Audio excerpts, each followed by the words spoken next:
भांजी थी और जो उसकी सास थी वो मेरी बहन थी। ठीक है। उनमें कोई ऐसा इख्तलाफ नहीं था। वैसे कोई लड़ाई झगड़ा ऐसा कोई किसी किस्म का भी कोई मामला नहीं था। पता नहीं कि उसको क्या हुआ, क्या वजह है, क्या मसला है। छोटी छोटी बातों पे उन्होंने इतना इशू बना लिया। और हमें पैगाम मिला था, हम गए थे, हमने उनसे पूछा था, उसने बोला हमें हमारे साथ कोई लड़ाई नहीं हुई। फिर हमने कहा कि वो कहाँ है। उन्होंने हमें इधर उधर की बातें सुनाई। फिर भी हमने उससे बहुत मिन्नतें की लेकिन वो ना मानी। फिर हमें उसका पुलिस का सहारा लेना पड़ा। ठीक है। फिर उन्होंने पूछा, फिर भी ना मानी। पता नहीं अल्लाह की मर्ज़ी है या उसके लिए कोई अल्लाह की पकड़ है, क्या मसला है। अल्लाह की तरफ से ये अज़ाब है। उनके घर में कोई ऐसा मसला मसाइल नहीं था जिस पर उन्होंने इतना दर्दनाक तशद्दुद बची भी किया है। हम ये अपील करते हैं कि जैसे मेरी बेटी को उन्होंने ऐसे टुकड़ों में किया है, उन्हें भी उससे भी ज़्यादा टुकड़े किए जाए, किसी को ना छोड़ा जाए। मुझे ये नहीं कि वो मेरी बहन है, वो मेरी भांजी है। मेरे लिए सबसे अफजल मेरी भांजी थी, वो मेरी जान थी। लेकिन मैं अपनी बहन की बहुत एहतराम इज़्ज़त करती थी। मेरी बहन ऐसी नहीं थी। वो मेरी जो भांजी दूसरी उनकी बेटियां हैं, उन्होंने पता नहीं उनको क्या किया है, जिसकी वजह से उसने मेरी भांजी के साथ ये किया। अच्छा, मारने वाली आपकी क्या लगती है और जो मर गई है ज़ारा, वो आपकी क्या लगती है? ज़ारा भी मेरी भांजी है, वो मेरी छोटी बहन की बेटी थी। ठीक और है। जिन्होंने मारा है वो मेरी बड़ी बहन है और उनकी बेटी है। आज हम बात करने जा रहे हैं ज़ारा कत्ल केस के हवाले से कि ज़ारा को किस बेदर्दी से कत्ल किया गया। अपनी ही सास, अपनी सगी खाला ने कत्ल करके लाश के टुकड़े कर दिए और बोरी में बंद कर दिया। तो इस हवाले से आज हम एक सीनियर जर्नलिस्ट से बात करेंगे जिन्होंने ये सारा वाक़या कवर किया। ये वाक़या डस्का के एक नवाही इलाके में पेश आया। तो आज हम बात करने जा रहे हैं शाहद भट्ट साहब से। अस्सलाम वालेकुम भट्ट साहब। वालेकुम अस्सलाम। भट्ट साहब, आप हमें ये बताइएगा कि ये सारा वाक़या क्या था, ये किस तरह हुआ, ज़ारा कौन थी और इसको किस तरह से बेदर्दी से कत्ल किया गया। वली साहब, ये बड़ा एक अफसोसनाक वाक़या पेश आया डस्का में। ये जो खतून है, 4 साल कबल इसकी शादी हुई थी कदीर नामी शख्स से, जो जो ज़ारा है उसकी खाला का बेटा था। इनकी शादी हुई। जो ज़ारा थी वो अपने घर में बड़ी खुश थी। उसके जो मियाँ थे वो सऊदी अरब में काम करते थे। 3 दफ़ा वो ज़ारा को सऊदीया भी लेकर गया वीज़े पर, जिसकी वजह से वो फिर उसके बाद इस वक्त पाकिस्तान में मौजूद थी। तो जो उसकी जो सास थी, उसकी जो नंद थी, वो बड़ी खफा थी। माँ को ये था, जो लड़के की माँ थी, जो ज़ारा की खाला थी, उसे ये हो रहा था कि मेरा जो बेटा है वो मेरे हाथ से निकल गया है। वो अपनी बेगम का बड़ा ख्याल रखता है, उसे बड़ा प्यार करता है। उसका अकाउंट खुलवा दिया, सारे जो पैसे थे वो ज़ारा के अकाउंट में आते थे। ज़ारा ही घर का सारा निज़ाम चलाती थी। लेकिन ज़ारा एक बड़ी अच्छी लड़की थी। जैसा कि हम उसके गांव में गए, उसके गांव वालों से पता चला, उनके अजीज़ों से पता चला कि एक ये जो उसकी वालदा थी, जो उसकी नंद थी, उसे एक ना हसद थी। हसद की ये बेड़ चढ़ी है। ये लड़की, इसकी उम्र 2.5 साल थी। एक इसका बेटा था 2.5 साल का। अच्छा भट्ट साहब, मुझे ये भी बताइएगा कि आपने ये सारी स्टोरी कवर की है, उसमें आपको एक बयान ये भी दिया गया है 10,000 रुपये वाला। तो ये क्या वाक़या इसमें? मैं आपको सारी बात बताता हूँ। ये उनकी फैमिली को कैसे पता चला कि ज़ारा मिसिंग है। जो उसका हस्बैंड है सऊदी अरब में, वो अपनी बेगम को कॉल कर रहा था सुबह से। उसकी बेगम कार रिसीव नहीं कर पा रही थी। उसने फिर ज़ारा के अब्बू को फ़ोन किया कि ज़ारा सुबह से मेरी कॉल नहीं उठा रही, घर वाले कह रहे वो बाहर गई हुई है कहीं, आप पता करें। उसके वालिद साहब डस्का पहुँचे हैं। डस्का जाके उन्होंने पूछा है तो उसकी फैमिली ने, उसकी जो सास थी वो भी उनसे झगड़ा कर रही थी। उनकी नंद, उनका एक नवासा था, वो भी उनके साथ बहस कर रहा था। उसे ना शक हो गया।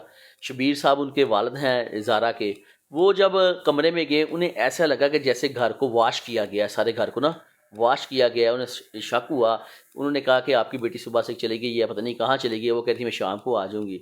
तो फिर उसने अपने भाइयों को कॉल की कि यार ये मेरे साथ उलझ रहे हैं, कोई मेरे साथ कोई ऐसा काम ना कर दें। फिर उसके वालिद साहब, जो शबीर साहब है, वो वहाँ पर गाड़ी लेके डस्का पहुँचे हैं। तो उसके बाद उन्होंने उधर से पुलिस को कॉल की। पुलिस उनकी बात नहीं मान रही थी। उन्होंने कहा कि मुझे लग रहा है कि मेरी बेटी को इन्होंने कत्ल कर दिया है। उसके बाद जब पुलिस ने उनकी बात मानी, जो उनका नवासा था उसे अरेस्ट किया। उसे जब लेके गए, उसे तफ्तीश की, वो थोड़ी देर में मान गया। उसने कहा जी बिल्कुल, हम 4 लोगों ने ज़ारा को कत्ल किया। एक नवीद था, इनका कज़न, जो लाहौर में रहता था। जो उसकी सास और नंद थी, इसने नवीद को 10,000 रुपये पहले इजी पैसा कराया, जिससे उसने टोका, छुरियाँ वगैरह ख़रीदी। फिर वो डस्का आया। डस्का आके जो इसकी नंद थी ना ज़ारा की, उसके घर में ठहरा हुआ था। ये जब रात को सो रही थी, सोए हुए तकिए के साथ इसका गला दबाया गया। تو جو نوید تھے وہ گلا دبا رہے تھے، جو ساس تھی اس نے اس کی ٹانگیں پکڑی ہوئی تھی. یہ انہوں نے اپنے بیان میں بتایا ہے. پولیس کو جب بیان دیا ہے کہ میں نے ٹانگیں پکڑی تھی، نوید نے اس کا گلا دبایا. اس کے بعد اس کی جو ڈیڈ باڈی ہے اسے یہ واش روم میں لے کے گئے ہیں. وہاں جا کر انہوں نے کمپوڈ پر اس کا سر رکھ کے ٹوکے سے اس کا سر تن سے جدا کیا. کتنا افسوسناک واقعہ ہے. اس کے بعد اس کے بازو، اس کی جو ٹانگیں ہیں وہ کاٹ کے انہوں نے ایک توڑے میں ڈالی ہیں، ایک دوسرے میں ڈالی ہیں. ایک کو بھوپال پور سے جا کر پھینک گیا، دوسرا ان کی جو نند ہے اس کا جو بیٹا اس کا ساتھ نواسا تھا وہ جا کے جو نالا ایک ہے اس میں پھینک کے آ گئے ہیں. پھر اس کے بعد پولیس نے وہ ڈیڈ باڈی ادھر سے نکالی.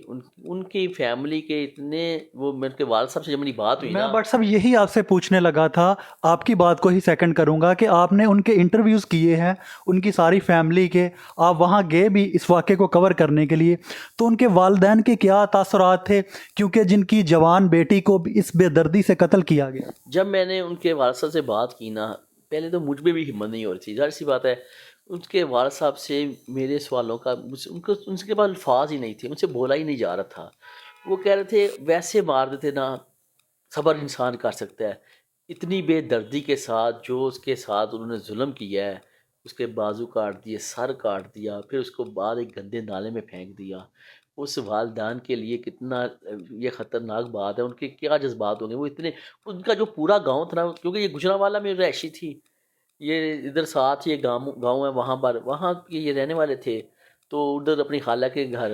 تو جیسے کہ آپ نے گاؤں والوں کا ذکر کیا، تو کسی گاؤں والے سے بھی آپ نے بات کی، ان کا بھی سارٹ کیا، ان کے کیا تاثرات تھے، کہ کیا لڑکی کا پہلے بھی کوئی لڑائی جھگڑا ہوتا تھا یا یہ سارا اچانک واقعہ ہوا؟ نہیں، ان کا یہ کہنا ہے کہ لڑکی اپنے گھر میں بڑی خوش تھی، سارے معاملہ ٹھیک تھی. اس کی جو والدہ تھی نا وہ اس سے حسد کرتی تھی، وہ ٹینشن میں تھی. اس کی والدہ نے جھوٹے الزام لگائے. بعد میں اس نے کہا جی مجھ سے غلطی ہو گئی ہے، میں نے ویسے ہی الزام لگا دیے تھے، بس میں تھوڑی سی، میں بس جیلسی فیل کر رہی تھی، میرا بیٹا میرے ہاتھ سے نکل گیا ہے، اس نے تویز کروا دیا. ایسے الفاظ. بعد میں وہ کہہ رہی ہے کہ نہیں یہ ساری باتیں جھوٹی تھی، مجھ سے غلطی ہو گئی ہے. غلطی تو نہیں ہے، اتنا بڑا ظلم کر دیا. اس کا 2.5 سال کا چھوٹا بچہ ہے، وہ اپنی ماں کے لیے ترس رہا ہے. وہاں پہ گئے ہیں، آپ نے سارے واقعے کو کور کیا ہے، تو سننے میں یہ بھی بات آئی ہے کہ اس کی لاش کو جلایا بھی گیا ہے.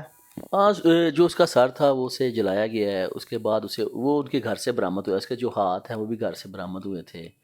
تو یہ بڑا ایک افسوسناک واقعہ ہے. ایسے بٹ صاحب آپ سینئر جرنلسٹ ہیں، آپ ان ساری چیزوں کو کور کرتے ہیں، کرائم رپورٹر بھی ہیں آپ، تو سر کو جلانے کا مقصد یا اس کی لاش کو جلانے کا مقصد کیا؟ وہ یہ اس لیے سر جلایا تھا کہ کوئی پہچان نہ سکے یہ کس کا سر ہے. بعد میں انہیں وہ بھی پھینک ہی دینا تھا، مگر اس کے والد وہاں پر پہنچ گئے. تو اس میں جو ملزم ہیں وہ گرفتار ہیں، ان کے DNA سیمپل بھی لے لیے گئے ہیں. اب کیس چل رہا ہے. اس کے جو والدین ہیں، اس کے جو والد ہیں، ان کا یہی کہنا ہے کہ ان کو سزا ملنی چاہیے. تو آپ کو لگتا ہے کہ اس کے کیس میں پیش رفت ہوگی، یا کہ دوسرے کیسز کی طرح اس کو بھی بعد میں بند کر دیا جائے گا اور جو مدعی ہوں گے وہ صلح صفائی کر لیں گے؟ نہیں، لگ تو نہیں رہا، کیونکہ اس میں جو مدعی ہیں وہ لڑکی کے والد ہیں. میں جب ان سے بات ہوئی تو انہیں بڑا افسوس ہے. یہ بڑا ان کے ساتھ بڑی نا، اس فیملی کے ساتھ زیادتی کی ہے انہوں نے. مجھے نہیں لگتا کہ وہ معاف کریں گے. لیکن جس طرح پولیس اس پر کام کر رہی ہے اس وقت، بڑا اچھا کام کر رہی ہے. ملزموں کو پکڑ لیا اسی وقت، اس کے بعد ان کے DNA سیمپل بھی لے لیے گئے ہیں. تو مجھے لگتا ہے انہیں سزا ہو جائے گی بہت جلد، لگ رہا ہے. تو جی ناظرین، آپ نے یہ دیکھا، ہم نے ایک سینئر جرنلسٹ سے بات کی ہے، انہوں نے اس سارے واقعے کو کس طرح کور کیا، سارا انہوں نے بتایا کہ یہ سارا معاملہ کیا ہوا تھا. شاہد بٹ صاحب سے ہم نے ساری رپورٹ لی، تو وہ وہاں پہ گئے، انہوں نے وہاں واقعہ بھی کور کیا اور جتنی بھی ساری باتیں تھیں وہ بتائی. تو اب دیکھتے ہیں کہ پولیس اس معاملے میں کیا کرتی ہے، کیونکہ یہ کیس چل رہا ہے، اس کا ٹرائل چل رہا ہے. تو اب دیکھتے ہیں کہ اس کا کچھ حل بھی نکلتا ہے یا پچھلے کیسز کی طرح یہ بھی مٹی میں دبا دیا جاتا ہے.